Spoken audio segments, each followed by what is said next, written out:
Okay, so 1 fraction compared to 0. So, naka-standard form na. Next step is to find the critical values. So, i-equate lang ang numerator and denominator sa 0. X plus 3 equals 0. X minus 4 equals 0. So, x equals negative 3. X is positive 4. Then, plot on number line. Okay, plot na to sa number line. So, 3 ang negative 3. Positive 4.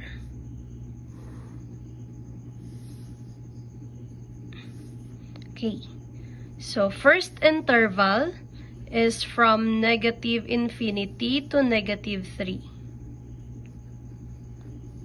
Second interval is between negative 3 and positive 4. Then the third interval is from positive 4 to positive infinity. Okay, Anna. Okay, so let's check the critical values if included ba siya or not included sa solution. Okay, but first, let's try to understand sa mga values di ay ang ginapangita sa inequality. So, we have here less than or equal to 0.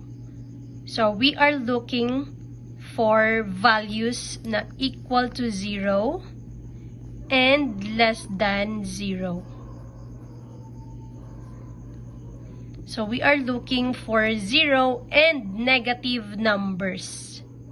Okay, so let's check negative 3. So, replace all x by negative 3.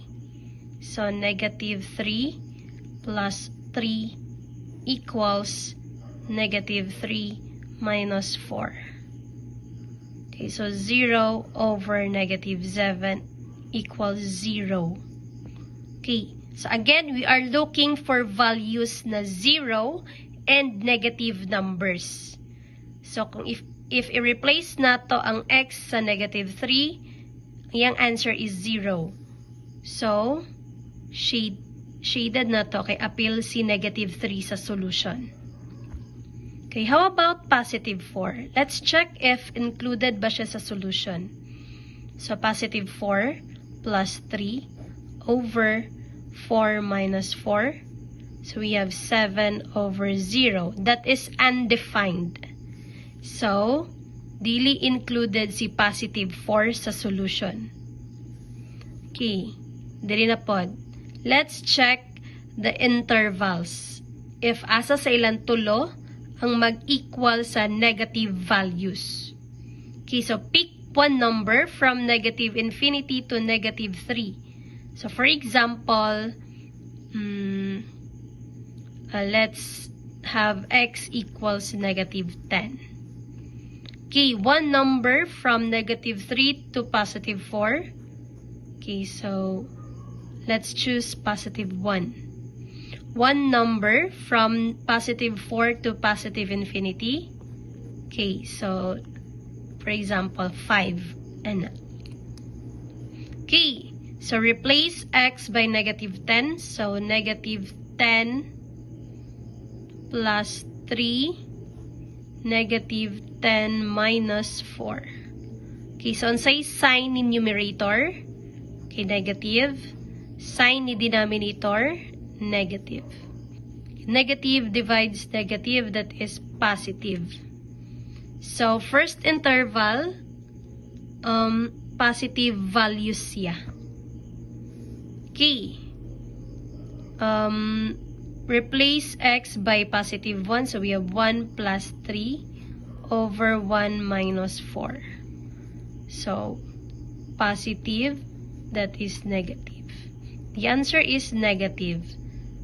So, the second interval, yung value kay negative.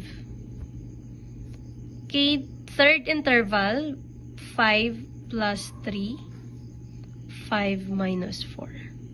That is positive, positive, that is positive. Okay. So, positive values ang kang third interval. Only the second interval satisfy the inequality. So, the answer or the solution is negative 3 and 4. At negative 3, the fraction equals to 0. So, we use bracket. Okay, included man. And open circle man siya. So, meaning, dili included si 4. So, we use parentheses. So, this is the answer or solution.